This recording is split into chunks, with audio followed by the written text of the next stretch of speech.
Hay'adda duulista iyo madaarada Somaliland ayaa ballan qaaday inay abaal marinayso ciidanka debdemiska ee garoonka diyaaradaha Cigaal International Airport kuwaasi oo qayb lixaad leh ka qaatay dabkii qabsaday suuqa Waaheen ee Hargeysa. Maamulaha madaarka Cigaal International Airport Axmed Carab oo goobtaasi ka hadlay ayaa wuxuu yiri waxaan halkan taasi tiiraanyada uga dirayaa walaalaheen dadkeenii aynu ku tiirsanayn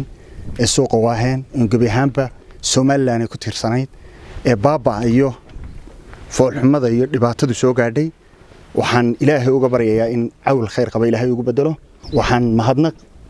u dirayaa dhammaan ciidamada debdemiska ciidamada Bileyska saldhigga madaarka Hargeysa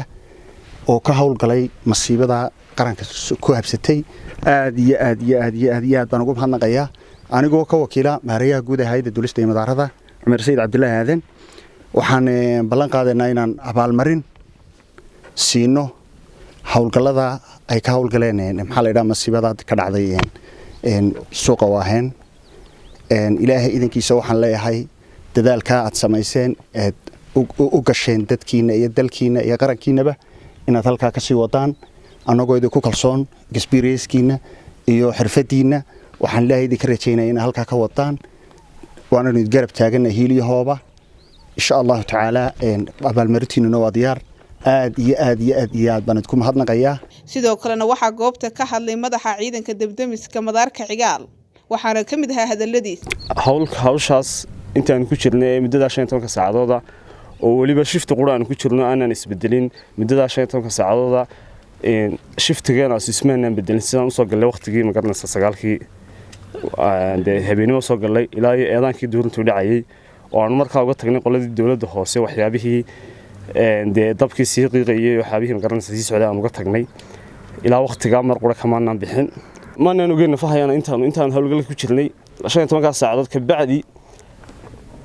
afartii salaadood ku xigay anigu waxaan ku tukanay fadhigan ku tukanay afartii salaadood markii aan ka baxay aan hawlgal ka baxay afar saac salaadii duhur tii casar tii marqib tii casho afartaas salaadood bartii aan gurigeyga markaan tagay miiskii aan fadhiistay ayaan ku tukanayay siiyo dadaalkii nafurnimada lahaa ay shacabkooda ugu badbaadiyeen hantidii suuqa ku gubatay